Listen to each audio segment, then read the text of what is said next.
யாத்ராகம புஸ்தகம் 4வது அதிகாரம், யாத்ராகம புஸ்தகம் 4வது அதிகாரம் 24, 25 நாம் வாசிப்பதற்கு முன்னால் நான் சொல்லித் தருகிறேன்.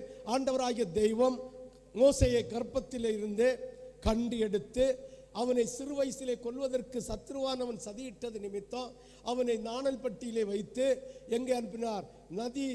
நைல் நதியிலே அவன் அனுப்பப்பட்டான். அது ராஜா வீட்டு ஸ்திரீ கண்டு அவன் வீட்டிலே வளர்க்கப்பட்டு அவன் எல்லா அப்பியாசியத்தையும் ஆண்டவராகிய தேவன் அந்த ராஜா மூலமாக கற்றுக் கொடுத்து ஒரு நல்ல வில்வித்த, நல்ல ஞானம் நிறைந்த, நல்ல பேச்சு நிறைந்த ஒரு மகிமை உள்ள பரிசுத்தவானாக ஆண்டவராகிய தேவன் அவனை தெரிந்தெடுத்து வைத்தார். அப்பொழுது இஸ்ரவேல் ஜனங்களுக்காக வைராக்கியம் கொண்டு ஒரு தவறை செய்கிறார். ஆண்டவருடைய ஜனங்களுக்காக யாருக்கு வைராக்கியம் இருக்கிறதோ அவர்களுடைய குற்றத்தை கர்த்தர் மறைத்து வைத்து பாதாளத்திலே, அதாவது நம்ம சமுத்திரத்தின் அடியிலே ஒளித்து வைக்கிற தேவனாயிருக்கிறார். இப்பொழுது இந்த மோசே ஒரு கொலை செய்கிறார். கொலை செய்த உடனே அவன் திரும்ப இன்னொரு 2 எபிரியர்கள் சண்டை பிடிக்கிறார்கள். அந்த எபிரியர்களை நியாயந்திக்க போனதும் அவர்கள் அந்த கொலையை சுட்டி காட்டுகிறார்கள். பயந்து ஓடுகிறார். 40 வருஷம் ராஜா வீட்டின் உபதேசத்தில் ராஜ வாழ்க்கை வாழ்ந்தவன் பரதேசியாக பாலைவனத்துக்கு போகிறான். 40 வருஷம் பாலைவனத்திலே ஆடுகளை மேய்த்தான். அங்கே திருமணம் பண்ணினான், பிள்ளைகளை பெற்றெடுத்தான். அந்த வேளையிலே இனி 40 வருஷம் ஆண்டவருக்காக ஊழியம் செய்வதற்காக ஆண்டவராகிய தேவன் அவனை தெரிந்து கொள்வதற்காக வருகிறார். முச்சடியிலே கர்த்தராகிய தேவன் அக்கினியிலே இருந்து அவனுக்கு தரிசனம் கொடுக்கிறார்.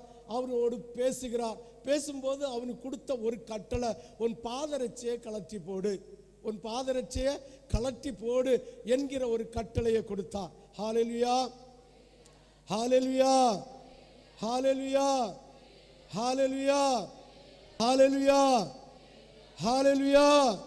நம்ம இயேசு நல்லவர். ஆமென் சொல்லலாமே. உற்சாகம் ஒரு அல்லேலூயா சொல்லலாமே.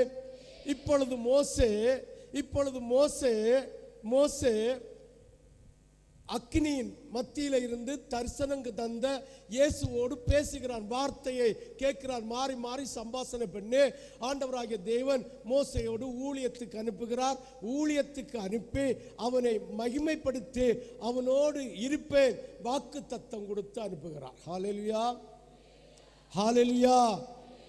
எந்த வாக்கு தத்தம் கொடுத்தாலும், எந்த தரிசனத்தை பெற்றாலும், எந்த தீர்க்க தரிசன வரத்தை பெற்றாலும், இயேசுவை முகமுகமாய் தரிசித்தாலோ, இல்ல ஷேடை தரிசித்தாலோ, இல்ல ஆண்டவரோடு நேரே பேசினாலோ கர்த்தர் நியாயத்தை விரும்புகிற தேவன்.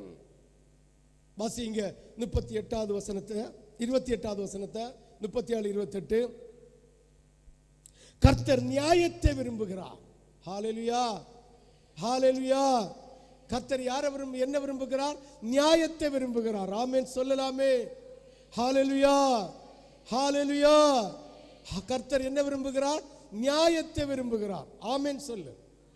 உற்சாகமா ஒரு அல்லேலூயா சொல்லு. முழு இருதயத்தோடு ஒரு அல்லேலூயா சொல்லு. அது மோசேயா இருந்தாலும் சரிதான், மோசே அப்பாவா இருந்தாலும் சரிதான், மோசேய பிள்ளைகளா இருந்தாலும் சரிதான், மனைவியா இருந்தாலும் சரிதான், கர்த்தர் நியாயத்தை விரும்புகிற தேவன்.